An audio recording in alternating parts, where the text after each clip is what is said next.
When I'm ministering to the kids, I hear them talk about how important it will be and how much healing will take place when they get approval from a parent, a grandparent, somebody else in their life, when they start making right choices and to look forward to that. And that's a cool thing when it occurs. And it's a beautiful thing that God does as far as being able to provide reconciliation when both parties desire to reconcile. For me, and for some of them, sometimes individuals choose not to want to reconcile. I can look at my birth dad, whom I met, and he was the one who, as much of a partier and smoker and drinker as he was, literally to his death, he was the first one to say, "I'm proud of you." When it comes to the people that I grew up calling mom and dad, I have not heard that. I don't know that I ever will. I know that a lot of what their expression is toward me is they still feel a lot of the pain and the anger and the bitterness of the mistakes that I made and the difficulties that we had. And so to be able to say to my kids, you know what, no matter what happens around you, no matter what other people do or don't do, you can still choose to make the right choice for you and for your future. There are so many amazing ways that God allows us to develop relationships with His kids. Everything from the one-on-one mentoring to the different discipleship and Bible study things that we do, to the basketball league, which I played a little bit in school, but I'm glad that we have people like Teddy and others around who really do know the game and can play it well. I just embarrass the guys every once in a while when I actually make a shot and they don't. The softball league that we run, which I'm a little bit addicted to softball, but there will be deliverance in heaven, not a moment before. We get to take kids in a setting that seems so normal or so non-spiritual, like a softball field. One of the young ladies that I had the honor of ministering to is somebody that the entire court system knows as angry and violent, and she is somebody that ended up having to be put face down on the ground by some officers because of her violence. All of a sudden she made a comment to somebody within the court, "I want to learn how to play softball." So I got a call, and that excited me. When she showed up for her first practice, she was in full gang attire, the hat turned sideways, a bandana, the shorts pulled down, and it's just kind of like, oh Jesus. I looked her in the eye and I said, if you're going to play softball, you got to pull your shorts up, put your hat straight, tighten your shoes so you can actually run after that ball. And while I'm saying this to her, I'm thinking, oh Jesus, because this is a violent young lady that doesn't like to be told anything. And she stopped and she looked at me and said, "Yes, coach." And she became the most dedicated, learning, show me how to do it kind of individual. And it was amazing to see the transformation in her life to the point where she was running after fly balls. She was just all out, working hard. Got toward the end of the season and she made a comment, "Can I pray us out?" Because we always prayed before and after games. "Coach, can I pray us out?" And you choke back tears and go, "Yeah." And then she stops and, what do I say? Didn't matter. The fact that her heart wanted to acknowledge this God that she was learning about through the avenue of softball was very cool. We have an equestrian outreach where a lot of the horses that are at our horse ranch are also rescued horses. The relationship that develops with that big animal, especially in connecting with some of our kids whose hearts feel that same abandonment, is so powerful. And they learn life skills. They learn horsemanship. They also learn to look into the eyes of another being, so to speak, that understands abandonment, and there's a connection that's made. It's therapeutic, it's a spiritual thing, and it's been very cool to watch it take place.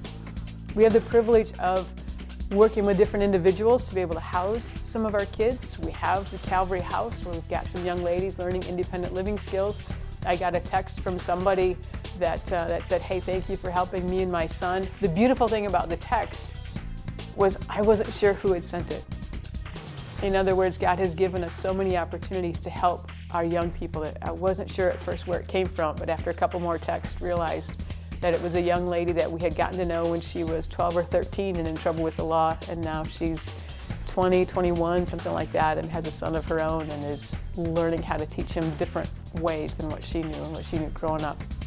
I love being able to consult with other ministries. We serve as a little bit of an incubator for somebody that comes in and says, "I have a dream, I have this vision," and to sit down and really, hear their passion and hear their vision, and to say, okay, now let's prepare. Let's make sure that not only the vision is out there, but let's make sure that you as a messenger, as the visionary, have a heart that's fully surrendered to Christ. And we love doing that. My story actually started before most people who have an awareness of me realize. Jeremiah 1:5, God is speaking and saying, before I formed you in the womb, I knew you. I called you and set you apart and appointed you. And for me, that is so powerful for two reasons. First of all, God is the one who created me. And also, even then, He had a plan, He had a design, He had intentions. And what occurred also is the enemy heard and saw that intention and set out even before I was born to try to destroy what God had ordained. My birth mom, who is my hero, she was a teenager. She lived with her mother, who was not married, who lived in a one-room apartment above a bar in a lakeshore town. And my grandmother worked the bar, but was not an employee of the bar. She was a lady of the night. And so my mother had a little bit of that exposure. Grandma had caused a little bit of disruption in the town in that one of her clients was very prominent and well known when Grandma became pregnant the first time. Ended up in a huge scandal. And so not long after that, my mother was born as well. Grandfather committed suicide, so Grandma continues working the bar. When my mother was in high school, she was dating a man that she thought was the man of her dreams. He promised her the world and totally swept her off her feet. What she did not know is that he was also seeing her best friend. Both girls became pregnant. And my birth father's decision was to marry her best friend and to encourage my mother to get an abortion. Obviously, she did not choose that. Temporarily, my mom was kicked out of the house because her prostitute mother had some type of moral dilemma with a teenage daughter who was pregnant. So in the very first few formative months of my life, which I believe life begins at conception, the very first few formative months, staying with friends, a homeless teenager. She did allow her to move back into the house. And so it was into that environment that I was born. The first 6 months of my life was spent living in that environment with other ladies of the night.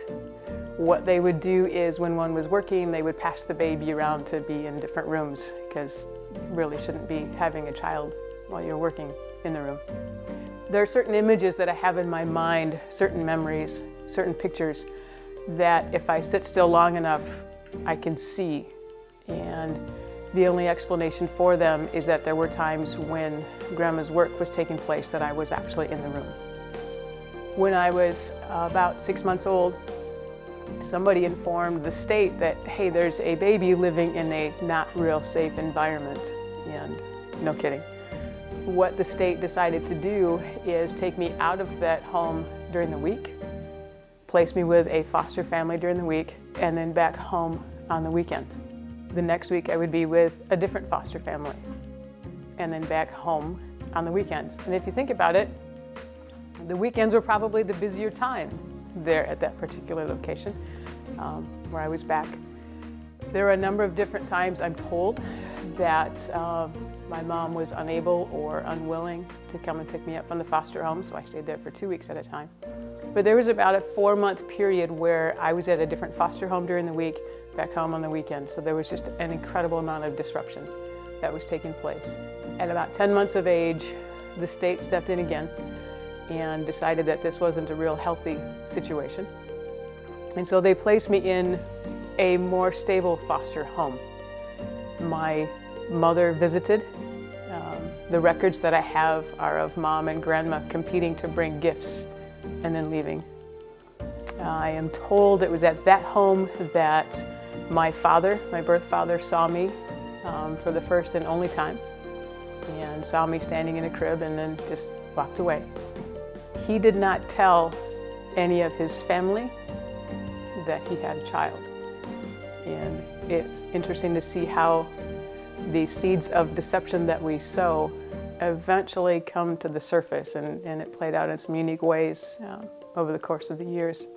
One of the things that was true in the state of Michigan at that point in time was if you were a foster family, you could not adopt. The family that I was staying with in that particular period of time decided that they wanted to adopt me. And unfortunately for them, the law kicked in and I was removed from their home, placed into an orphanage, and they lost their foster license. So the sense of stability that I have in that home was taken away very abruptly, and I was placed into an orphanage. The only thing that I had that had been consistent since birth in moving to the orphanage was my name. There were a few toys and different things that my mother had sent to the different foster families, and when I was with that one family for a while, there was a doll that I had. They removed me so quickly from that home and placed me into the orphanage that everything was left behind, including the doll. So the only thing I had that was still me to be able to identify who I was my name. My birth certificate said LoriJo. I was at the orphanage for about a month, and so I am now the ripe old age of 19 months. And there had been so much disconnection, so much abandonment, so much change that the heart of that 19-month-old child was fearful, very distrusting, and there were just a lot of things that had taken place, and we hear about how important those first several months are in a child's life, and everything that should never happen happened. When I look back and have the opportunity to read the report that the caseworker wrote about placing me into this adoptive home, the last line in her report made reference to the fact that they knew where they was placing me was probably not the best home. They knew that the father was very cold, distant, borderline alcoholic. They knew that the mother was already overwhelmed because they had adopted before, and she was just overwhelmed with the little boy that they had adopted. But the last line of the report said, maybe having an emotionally needy child will force these individuals to become emotionally supportive parents. It doesn't work that way. One thing that set them and myself up for failure is they never told my adoptive family any of the background, any of the history, anything that was taking place. They made it sound actually very pleasant. They made it sound like it was a good, solid, stable home, but apparently grandmother got sick, and so there was, reasons for needing to place a child for adoption. By the time I arrived in the family that I would spend 16 and a half years with, I was wounded. There was a lot of psychology that says there's no way this child will ever be able to become productive. They had no idea what they were getting. They were on the surface, a good Dutch Christian Reformed family in a small town in West Michigan. And if you could not have children, it was kind of like a black mark. And so they chose to adopt because they wanted to be able to have children. In other words, they adopted more out of their need, emotionally and society, than it was out of wanting to reach out and nurture.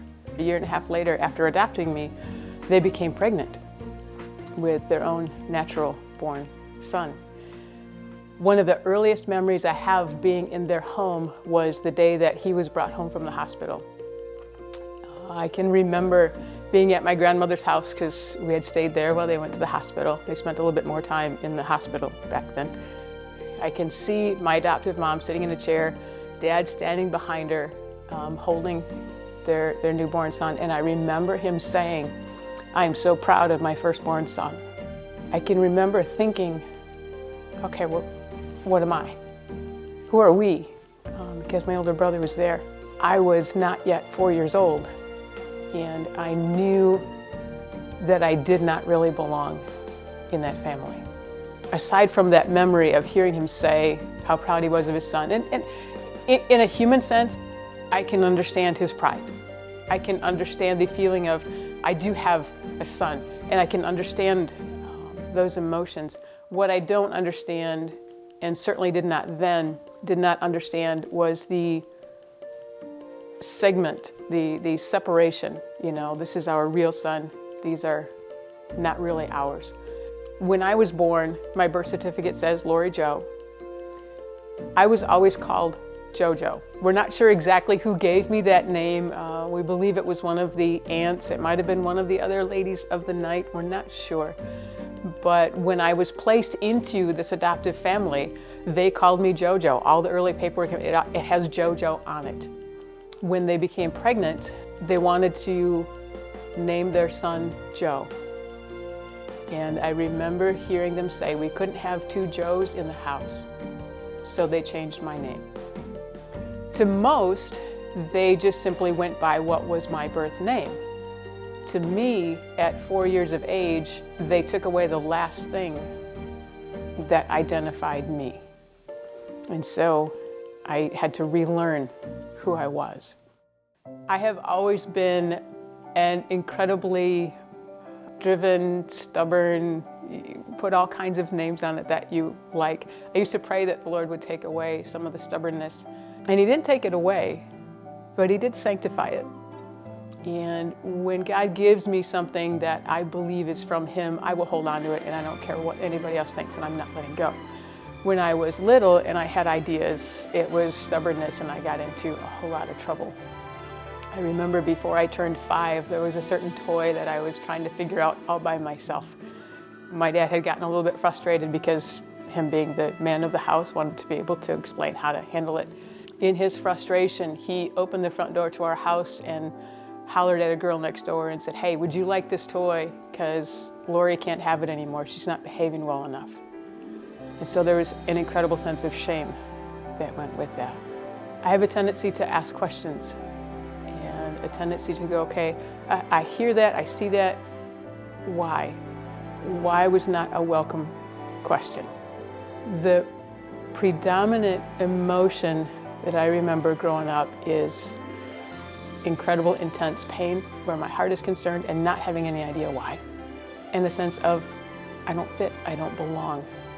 People talk about home and I don't know where that is. This is another part of, sometimes I wish God would take away the tenderness in my heart for it. Kind of glad He doesn't.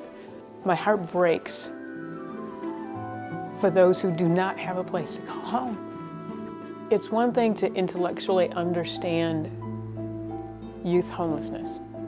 It's another level entirely to identify with their heart, and I don't have a safe place to go. So whether it was within the adoptive family, or it was after I moved out and was myself a homeless youth, or it is looking at the kids that come into my office, I am not only able to go, I see, I understand, I acknowledge, but I'm able to say, I hear you. Our youth are in situations by their own choosing and they've made wrong decisions. There are others of our youth that are really victims and they have been abandoned. Either way, there's a broken heart, there's an emptiness, there's a longing, there's a desperate need to belong somewhere. When I'm able to sit down with them and go, I know what you're feeling, and not only identify with their heart where they're at right now, but also to share, here's some of the things that I did that were not real wise to find that place to sleep at night, but also to say, it is possible to get beyond where you're at right now, because it can get to be this tunnel of hopelessness. And to be able to share with them, there are options, there are better ways. And to be able to provide that safe shelter for them, in whatever form it is a huge blessing. I have always known that wherever I went, God was there. And I have always known there's been a sense of He's going to do something with this mess. I didn't have a real clear idea of what it was going to be. In 1984, I did something that no young female is ever supposed to do, and I picked up a hitchhiker, teenage young man. It was one of those times where, God just nudged and said, give him a ride. And he was homeless. He was looking for a place to sleep. And I was thinking, I am in Holland. There's churches everywhere. This is going to be easy. I'll just make a couple of calls and find him a place to sleep. And I found that there was no place for a homeless teenager to stay in all of our county. God just seared very strongly in my heart and in my mind, you're going to be a part of fixing this. That was a long time ago. We worked with a church to put him up in a bed and breakfast in town. And from that point, I started working with youth in a number of different forms, whether it was through church, different youth group and speaking different places. People would hear a little bit about my story and be able to share that. I had the privilege of working in radio, which was an incredible adventure. Working in Christian radio, you get to meet a lot of really neat people, and you also get to hear a lot of interesting situations from young people. Started doing some different Bible studies when I left the radio station after having my fourth child, which is in and of itself a huge blessing. I have some amazing kids. Started working with the local Youth for Christ chapter, and then worked with an organization called Holland Teen Ministry when gangs were starting to get real prevalent in Holland, and Holland was doing a real good job of ignoring it, which is ironic because as we're taping this, it hit the news last night. We had a huge gang sweep again. A lot of individuals, some that we know, have been locked up. So Holland continues to have the gang issue. Really felt called to the streets, really felt called to just go and hang out where the kids are, and did that through those two ministries. And then was given the opportunity to go do a Bible study at one of the county detention centers, and absolutely fell in love with the kids. And it was actually, we're in Michigan in winter in this beautiful, wonderful, cold place. I was snowed in at a retreat for another ministry, and God just absolutely seared in my heart that it's time to step out. And there was a teaching team. A friend of mine and I were out teaching, and people called it was kind of a Paul and Barnabas kind of a teaching thing where you can't have a Paul and Barnabas ministry. So the Lord provided the name, gives us the ability and opportunities to come alongside, as Barnabas was, to encourage and also for exhortation. We spend most of our time with those who are far from the Lord to be able to walk with them and form those redemptive relationships. We also spend a little bit of time with those who either are serving the Lord or claim to be able to do a little bit of exhortation to say, this is really what the Father wants us to do. To learn more about Barnabas, we'd love you to visit our website, barnabasmin.org. You're welcome to call us as well, 616-748-8435. You can find us on Facebook. There's a number of Barnabas ministries, but click on them all because most of them are good. You'll find us in there.